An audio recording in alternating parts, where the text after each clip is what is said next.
Hello everyone, आज के lecture में हम इलेक्ट्रोकेमिस्ट्री के अगले लेक्चर में आज हम देखेंगे नस्ट इक्वेशन। ठीक है, नस्ट इक्वेशन जो होती है वो किसी भी एक इलेक्ट्रोलाइटिक सेल के ईएमएफ निकालने में हेल्पफुल होती है। और एक प्रकार की इक्वेशन होती है जो हम क्या हमें देती है, ईएमएफ देती है किसी भी इलेक्ट्रोलाइटिक सेल का। तो इलेक्ट्रोलाइटिक सेल को पहले समझते हैं, फिर उसी पे हम नस्ट इक्वेशन लगा के आगे सोल्व करते हैं। तो इलेक्ट्रोलाइटिक सेल किसी भी एक एग्जाम्पल से एक डैनियल सेल का लेते हैं हमने ये दो बीकर लिए, जिसमें से बीकर नंबर फर्स्ट में हमने एक सॉल्यूशन डाला, जिंक सल्फेट का डाला, और बीकर नंबर 2 में हमने एक सॉल्यूशन बनाया और सॉल्यूशन को नाम दिया हमने सॉल्यूशन बी, जो कि कौन सा था, कॉपर सल्फेट का सॉल्यूशन था।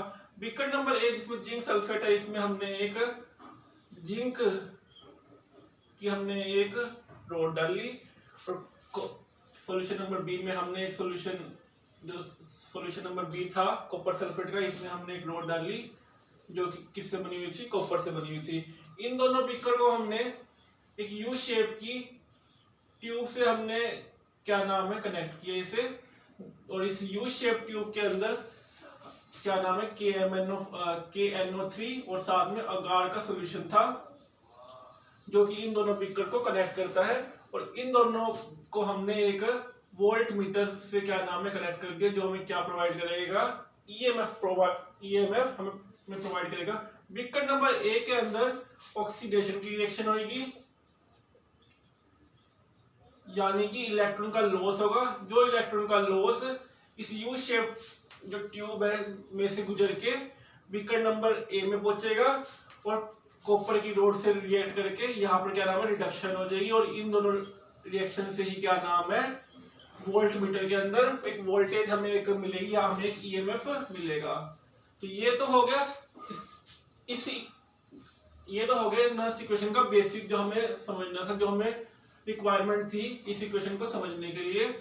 तो अब हम समझते हैं नस्ट इक्वेशन को हम कैसे डिराइव करेंगे। तो हमें पता है कि जो हम पिछले लेक्चर में पढ़े क्या है कि डेल्टा जी की वैल्यू किसके इक्वल होती है, -NFE। और हमें ये भी पता है कि N होता है नंबर ऑफ मोल्स, F होता है फैराडे कांस्टेंट और E होता है ईएमएफ। डेल्टा जी नोड के लिए अगर इक्वेशन लिखनी होगी तो हमें पता है कि E के ऊपर भी क्या नाम है, E की जगह क्या आ जाएगा, E नोड आ जाएगा।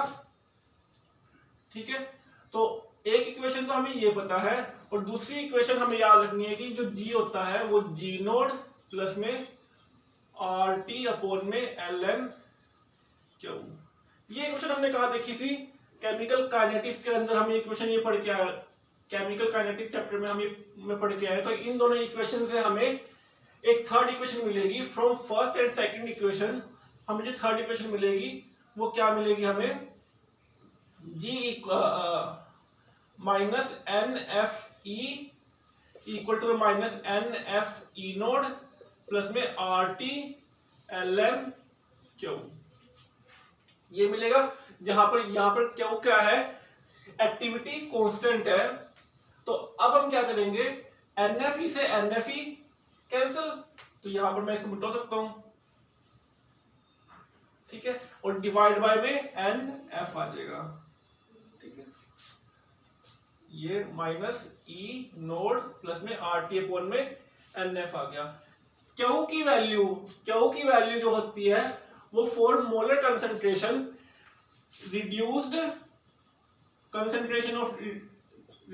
By the concentration of oxidation,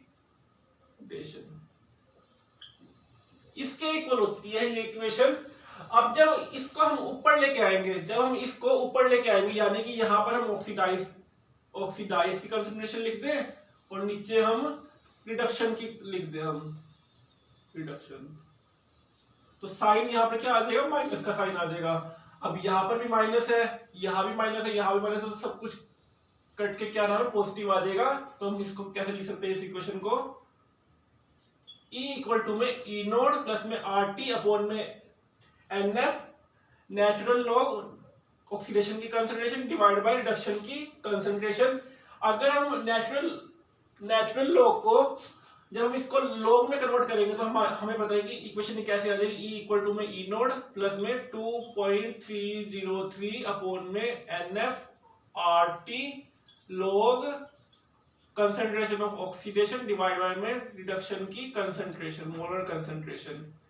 और इसकी कंसंट्रेशन का हमें याद है कि कंसंट्रेशन की जो यूनिट होती है वो होती है मोल पर लीटर के इक्वल होती है। तो यही हमारी क्या नाम है, नर्स्ट इक्वेशन थी, जिसको हमने डिराइव किया है। तो आज के लेक्चर में हमने क्या देखा, इलेक्ट्रोलाइटिक डैनियल सेल का हमने एक जनरल ओवरव्यू लिया और साथ में हमने नर्स्ट इक्वेशन को, उसकी डेरिवेशन भी हमने देखी इस लेक्चर के अंदर।